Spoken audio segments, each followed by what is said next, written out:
Alors, nouvelle positive ou pas positive? Un nouvel Astérix, monsieur Dominique. Mais oui, voilà, Est-ce une que c'est nouvelle positif? positive. Voilà, Astérix chez les Pictes, il est sorti, on l'attendait. C'est un événement médiatique. Hein.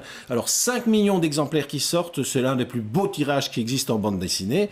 Et puis, tout le monde se posait la question de savoir, c'est le premier Astérix qui n'est pas dessiné par Uderzo. Un nouveau dessinateur, c'est Didier Conrad. Et un nouveau scénariste, Jean-Yves Ferry. Alors, tout le monde s'est dit, c'est le pari impossible. Ouais, l'Astérix de trop, non? L'Astérix de trop. Mais il était déjà là, l'Astérix de trop. C'était le dernier Astérix d'Uderzo où il y avait des extraterrestres ressemblant à Goldorak. C'était une catastrophe intégrale. C'était ce qu'il y avait plus. Ah, ça, j'ai pas vu Goldorak, c'était là, très mauvais. C'était très mauvais. Et là, heureusement, eh bien, il est bon. Oui, on retrouve l'esprit d'Astérix à l'époque de Goscinny. On retrouve Astérix qui s'en va visiter d'autres pays, qui va découvrir les Pictes. Les Pictes, c'est les Écossais aujourd'hui. À l'époque, l'Écosse était la Calédonie.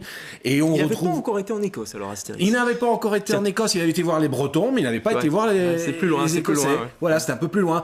Et on retrouve cet esprit que Goscinny avait donné de la double lecture. C'est-à-dire que, les enfants vont s'amuser à lire ça au premier niveau. Et puis nous, on s'amuse à chercher les jeux de mots, à chercher les petits trucs rigolos. Alors par exemple, Astérix chez les Pictes, on découvre que les Pictes ont inventé les pictogrammes. Voilà, ça c'est une invention logique, hein. Logique, voilà. Et puis il y a des jeux de mots bien sûr avec les mots des personnages. Il y a puisque c'est des Écossais, ils commencent tous par Mac. Alors il y en a un qui s'appelle Mackle et qui à un certain moment dit Mackle, qu'est-ce qu'il a Mackle. Voilà.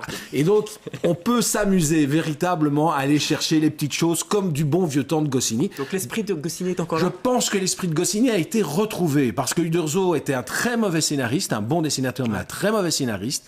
Et là, je pense que Conrad et Jean-Yves Ferry, qui est lui donc le scénariste, ont retrouvé, en tout cas sont en train de rechercher cet esprit. C'est vrai qu'ils se sont retrouvés avec un cahier des charges important. On touche à un mythe aussi. Hein, voilà, on touche à un mythe. Donc là, ils respectent véritablement l'esprit d'Astérix, mais je pense qu'ils vont évoluer par la suite et qu'ils vont peut-être se lâcher un petit peu plus, parce qu'on imagine que la pression qu'ils avaient était énorme.